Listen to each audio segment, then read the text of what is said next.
Okey, hari ini saya akan briefing sedikit berkenaan dengan penggunaan template untuk continuous beam analysis.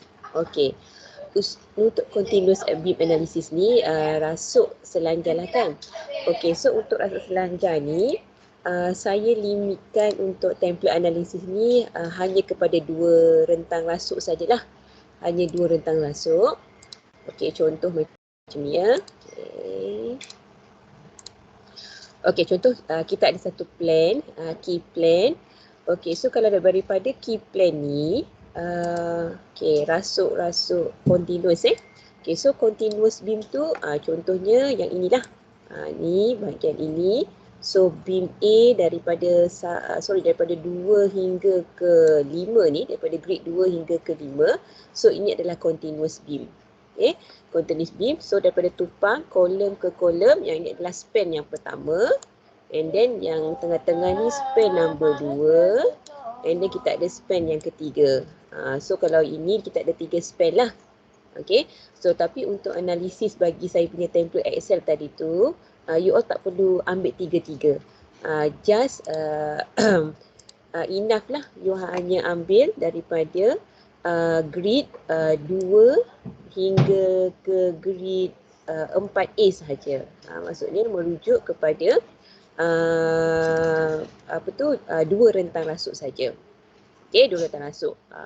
Okey, and then you nak pilih kat mana? Okey, so untuk template saya ni, sebab saya dah setting satu panel, satu span rasuk ni, beam ni, dia hanya connect dengan satu panel slab. So saya nak pelajar pilih rasuk-rasuk yang berada di bahagian luar lah, di bahagian luar bangunan, bahagian tepi. Okey, contoh lagi satu, you boleh ambil rasuk daripada grid 2 hingga ke grid 4A. Ataupun daripada satu lagi contoh lain saya bagi. Okey, rasuk 6 daripada grid B sampai grid C2. Ambil rasuk tu 2 span dan rasuk itu berada dekat bahagian tepi lah, sebelah tepi bangunan. Jangan ambil yang dalam. Sebab kalau dalam, satu span rasuk dia akan connect dengan maybe 2 or 3 unit of slab. So template saya ni saya limitkan hanya dia satu rasuk, dia connect hanya dengan satu slab. Contoh boleh ambil ni lah kan. Okey, rasuk pada grid 6 daripada B sampai ke C2. Okey, ataupun daripada C2 sampai ke F. Okey, ataupun yang sinilah F daripada grid 4 sampai grid 6. Ataupun yang sini rasuk E daripada grid 1 hingga grid 4. Ambil yang rasuk sebelah luar. Yang ni tak boleh yang ni tak boleh sebagai okey, yang ini grid 2 daripada A sampai C. Yang ini bukan continuous. Yang ini adalah simple supporter sebab tupang dia hanya kiri dan kanan sahaja. Okey? So pilih yang belah luar sajalah. Dan dia punya rentang rasuknya hanya 2 saja.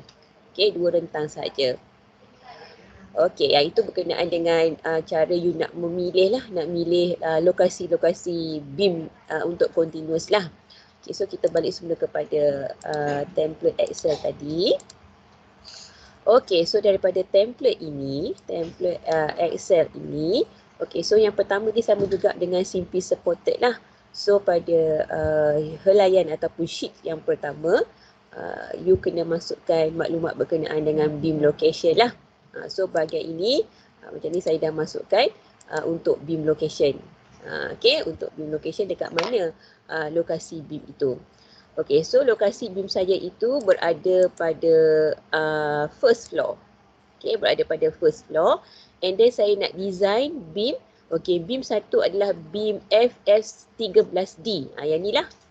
Beam FF13D dan juga beam FF13E. So daripada grid 7 sampai grid 9.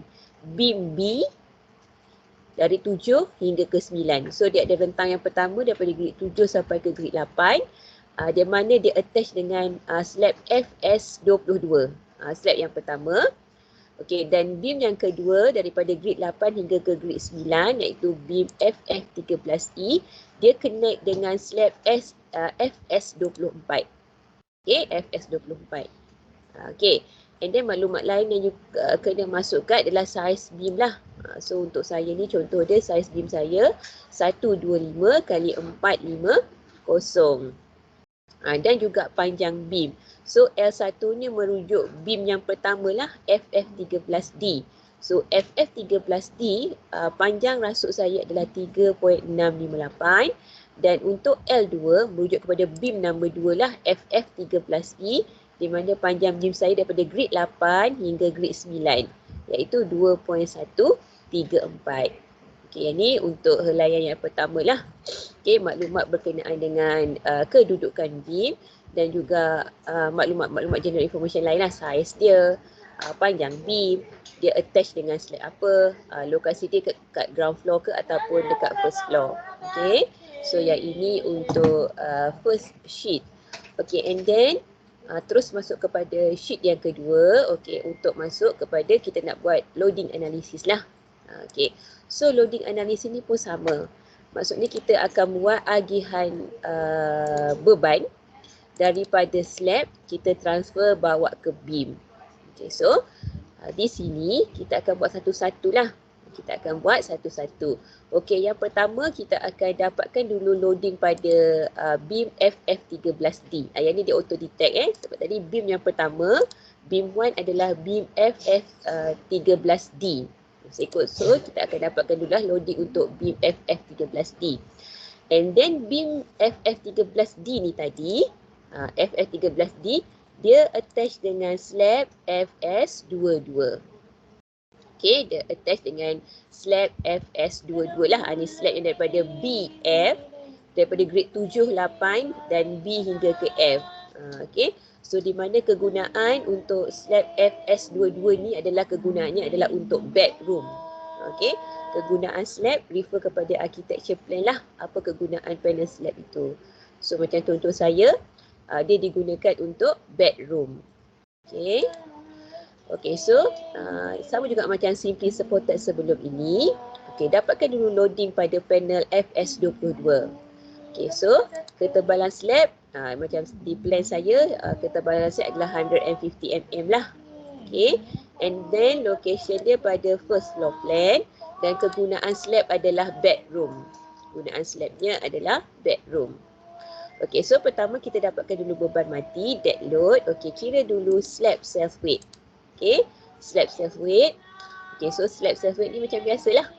B, okey, H slab, H slab, tebal slab, kalikan dengan B dia. B untuk slab 1 meter dan kita kalikan dengan reinforced concrete density 25. And then you akan key in lah berapa dia punya nilainya. Okey, yang tu slab self weight. Okey. Kemudian kita masukkan pula beban-beban daripada kemasan dan lain-lain bebanan lah. Okey, so macam contoh untuk bedroom ni saya guna kemasan lantai dia adalah menggunakan ceramic tiles. Okey, so saya pilih ceramic tile lah. Okey, ceramic floor tile. And then dia combination dengan rendering lah, script rendering 50 mm. Okey, and then dia akan detect lah, dia akan auto keluar atau generate lah loadingnya based on finishes yang kita pilih. Okey, kemudian kita boleh masukkan beban-beban mati yang lain yang kita boleh ambil kira. Okey, so contoh macam saya design beam ini pada tingkat first floor plan. Okey, so pada first floor plan biasanya kalau rumah 2 tingkat, pada lantai aras tingkat 1 tu biasanya belah bawah tu akan ada digantung shieling lah. Dan kalau kita tengok daripada ground floor, atas tu ada shieling. Shieling tu dia akan gantung dekat first floor plan kita pada first floor. Okey, so saya masukkan suspended shieling di situ.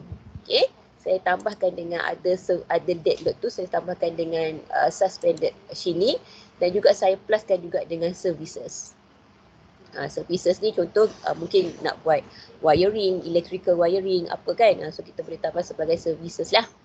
Okey, so dia akan teruslah auto generate. Kalau pilih suspended shieling, dia akan generate lah berapa value dia dan juga services value dia berapa. Okey, lepas dah masuk semua nilai ini, you totalkan berapakah total untuk dead load lah. GK dia you pluskan lah daripada slab self weight, masukkan dengan finishes, pluskan dengan other dead load. So kita akan dapat total dead load untuk GK. Okey, Dan imposed load ni bergantung kepada penggunaan panel slab kita. So kalau bedroom dia akan auto generate 2 lah kilonewton per meter square. Okay. And then calculate lah design action macam biasa. Kan design action ni 1.35 GK plus 1.5 QK. So dia akan dapat lah dia punya nilai design action. Okay. So yang sebelah bawah ni adalah slab classification lah. Sama kita nak tentukan sama ada slab kita tu one way slab ataupun two way slab. Just key in dia punya nilai LY dan juga LX. So kalau ikut plan saya, untuk FS22 ni, LY dia yang atas lah daripada B sampai F. Grid B sampai grid F adalah LY. Grid 7 hingga grid 8 adalah LX. So bila saya key in, dia akan keluar FS22 tu adalah two way slab. Okay, dengan nisbah LY over LX adalah 1.4. Okay. Okay. So tadi kita dah dapat dah loading on slab. Kita dah dapat loading on slab. Now kita nak transfer kan. Kita nak transfer nilai dead load dan juga nilai imposed load ni tadi. Kita nak transfer masuk ke dalam, kita nak transfer kepada beam lah. Beam FF13D. Okay, beam FF13D. Okay, so untuk transfer loading, kita gunakan kaedah menggunakan table 3.15. So kita menggunakan shear coefficient table lah. Shear coefficient for two-way restraint slab. So kita akan guna coefficient daripada table 3.15 tu untuk two-way slab untuk kita buat agihan loading. Okay. So nak tahu shear coefficient ni tadi, you kena tengok lah condition you punya slab. Okay, slope FS22 ini. Okey, kalau kita tengok pada plate ini, so FS22 ini, condition slab dia adalah one short edge discontinuous. One short edge discontinuous. Okey, so kita refer kepada table 3.15. Okey, so kita cari condition dia one short edge discontinuous. So di sini kalau you tengok dekat mana one short edge discontinuous, you kena cari inilah. Okey, case yang kedua, merujuk pada case yang kedua one short edge discontinuous. Okey, one short edge discontinuous. So dekat sinilah kat table ni lah, dekat row nombor 2 ni lah nilai coefficient yang you nak cari, nilai beta V. Okey, beta V. Okey, and then di sini you kena tentukan juga you nak ambil beta V yang mana.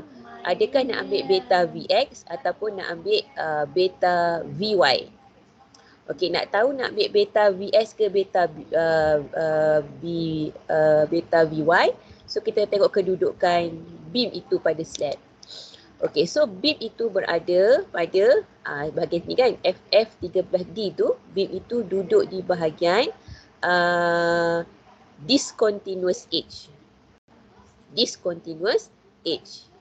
Discontinuous edge. So you kena ingat lah. Okay, untuk shear coefficient, kalau beam kita itu berada pada short edges ni, so bila dia berada short edges, bermaksud coefficient yang berada pada short edges ni adalah beta Vy. Beta Vy. Okay, beta Vy. Okay, yang ni you kena tengok nota saya. Nota saya untuk dalam chapter 4. Okey, dalam chapter 4. Okey, saya cuba dapatkan nota saya tu. Okey, kita revise sedikit. Okey, dalam chapter 4. Dalam nota saya tu adalah diberikan sedikit penerangan berkenaan dengan kedudukan shear coefficient tu. Okey, berkenaan dengan shear coefficient. Okey, saya sharekan dahulu dia punya slide dia. Okey. Okey, ini adalah dalam nota saya muka surat 8 lah. Okey, so yang ini adalah untuk shear. Okey, so kalau untuk shear di sini so bila sisi tu adalah sisinya adalah LX, so shear coefficient yang ada pada sisi LX tu adalah V SY. V SY. Okey, V SY. Kalau dia duduk dekat LY, nilai yang kita cari adalah V SX. Jadi kena alert lah. Okey, so kita tahu tadi kita punya beam kita tadi dia duduk pada short edges. So bila short edges bermaksud kita rujuk kepada beta VY. Okey, beta VY lah, dan dia berada pada condition discontinuous edge. Discontinuous edge. Okey, so dia berada dalam case yang kedua. So kita follow dekat ni lah, BVY. Okey, BVY. Okey, and then pada BVY tu kita rujuk kepada discontinuous edge. So bila discontinuous edge, nilai koefisien ni adalah 0.24 di situ. Okey, 0.24. Okey, that's why di sini saya key in dia punya shear koefisien dia adalah 0.24. Okey, 0.24. Okey. So lepas dah dapat nilai shear coefficient, okey, now kita akan buat load transfer lah. Okey, so yang pertama kita buat dulu untuk dead load GK. Okey, so bila GK mesti ada self weight. So yang ni untuk beam, you kira lah beam self weight. Okey, B kali H kalikan dengan reinforced concrete density. So you akan dapat beam self weight. Okay, and the next barulah kita kira load from slab. Load from slab ni you nak guna apa dia punya formula dia? Formula dia tadi tu pakailah formula yang dalam nota saya tadi kan, formula shear coefficient. Formula untuk dapatkan nilai shear, di mana formula ni adalah BV kali dengan NLX. Okay, BV kali dengan NLX. Itulah formula dia. Okay, so di sini so formula dia BV lah, koefisien dia. So BV kita adalah 0.24. Okay, kalikan dengan N. N adalah loading untuk GK bukan design action sebab kita cari dead load. So bila kita cari dead load, nilai di sini adalah nilai untuk dead load, di mana total dead load kita adalah 6.17. Okay, and then kalikan dengan LX. LX kita adalah untuk short span tadi, LX kita adalah 3.658. 3.658. So you akan dapat satu nilai dekat situ, tiap nilai dia. Okey, akan dapat nilai kat situ. Nilai untuk load transfer lah daripada slab bawa ke beam. Okey, dan satu lagi yang kita kena tambah, biasanya dekat mana ada beam, di atas tu ada dinding lah. Biasa dinding tu brick wall lah. Okay, so brick wall ni nak dapatkan dia punya load dia. Yang ini adalah height of wall. Okay, height of wall lah, ketinggian dinding. So macam saya ni, saya letak ketinggian dinding 3 meter. So you all kena refer kepada plan lah, elevation plan kat section ke. Rujuk berapa tinggi dinding yang ada dalam plan kita. Okay, so macam plan saya, tinggi dinding 3 meter. Kalikan dengan B. Untuk wall dia sama dengan slab. B dia dalam pengiraan, dalam calculation, kita menggunakan nilai dia 1 meter. Okay, so H dah kali dengan B, and then kita kalikan dengan brick density. Okay, brick density adalah 2.6. So kita akan dapat beban daripada brick wall. Okay, so dah dapat nilai 3 nilai ni, kita dapatkan total lah. So 14.62 ni adalah jumlah beban mati yang dibawa oleh beam FF13D tadi. Okay. Okay, so dah settle untuk dead load. Kita ulang proses yang sama untuk impulse load. So impulse load dia cuma ada impulse load from slab sajalah. Okay, so di mana shear coefficient kalikan dengan nilai QK. So QK kita tadi nilainya adalah 2. And then kalikan dengan LX dia. So LX dia adalah 3.658. So kita dapatlah nilai impulse load on beam FF13 tadi tu. Okay. So dia hanya ada satu load aja, impulse load tu. So nilai dia adalah 1.76. Okay, after dia dapat total dead load, total impulse load on slab, on beam tadi tu. And then kita dapatkan design load. Design load. Okay, ini adalah design load kita lah, beban yang nilai jumlah beban reka bentuk yang dibawa, yang ditanggung oleh beam FF13D tadi. Okey. Okey, so tadi dah settle lah analisis untuk beam FF13D. Okay, so FF13D tadi tu dia attach dengan slab FS22. Okay, now kita dapatkan pula analisis loading untuk beam FF13E yang dia attach dengan FS24, di mana penggunaan slab itu pun masih lagi adalah bedroom. Okay, bedroom. Okay, so macam tadilah proses yang sama. Okay, buat apa? FS24, dapatkan dulu loading on slab. Okay, dapatkan dulu loading on slab. Dan slab itu masih lagi two-way slab juga. Dia masih lagi condition dia adalah two-way slab. Okay. And then nak dapatkan loading on beam tu, bila two-way slab, shear coefficient dia kena refer table 3.15 lah. So kita tengoklah pula condition table, condition untuk FS24. Okay, so FS24 ni dia duduk dekat belah hujung sekali. So conditionnya adalah two adjacent edges discontinuous. Okay, two adjacent edges. Ni lah dia case yang keempat, two adjacent edges discontinuous. So di dalam case yang keempat, okay, okay, and then tengok pula, okay, kita punya beam FF13E, beam FF13E duduk pada short span ataupun short edge. Okay, so bila dia short edge, bahagian dia pula adalah discontinuous edge. Okay, discontinuous edge, bermaksud beta yang kita perlu rujukkan di sini koefisien adalah BVY. Okay, BVY. So table 3.15, case yang keempat rujuk kepada BVY. Sebab dia duduk dekat short edge kan, dekat sisi yang pendek, and then refer kepada discontinuous edge. So bila refer pada discontinuous edge, koefisiennya adalah 0.26. Okay, 0.26. That's why dekat sini saya key in koefisien dia 0.26. Okay. So lepas dah dapat nilai shear coefficient, kita buatlah load transfer. Yang pertama buat untuk dead load. Okay, ada beam self weight, and then load from slab menggunakan nilai coefficient, kalikan dengan GK pada slab FS24 dan kalikan dengan LX dia untuk slab FS24.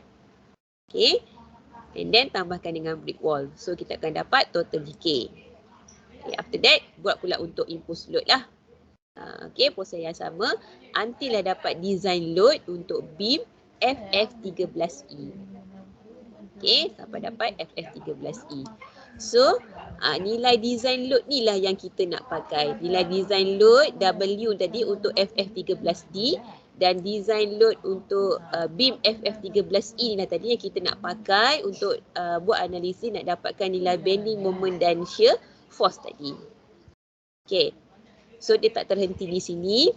Kita akan pergi kepada next sheet, helaian seterusnya. Okay, untuk buat analisis. Okay, untuk buat analisis. Okay, so di sini saya ni lah buat dulu yang bahagian moment distribution ni. Untuk moment distribution ni, okay, saya tekan dulu untuk moment distribution. Okay, so pada moment distribution ni, okay, yang ini adalah jenis support lah, support kita. Support so rujuk pada beam location lah. So tadi saya buat beam saya support dia dekat 7, 8 dan 9. 7, 8, 9. That's why kat sini daripada support 7 ke 8, 8 ke 7, 8 ke 9, 9 ke 8. Okay.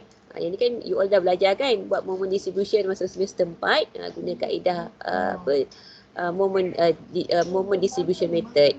Okay. Okay, kemudian type of support. Okay, type of support. Okay, yang bahagian hujung kiri dan hujung kanan biarkan dalam keadaan fix. Okay, hujung belah kiri dan hujung sebelah kanan. Paling hujung lah maknanya support, outer support. Outer support kiri dan kanan lah, tupang yang paling luar. Kita buat dalam condition dia fix end.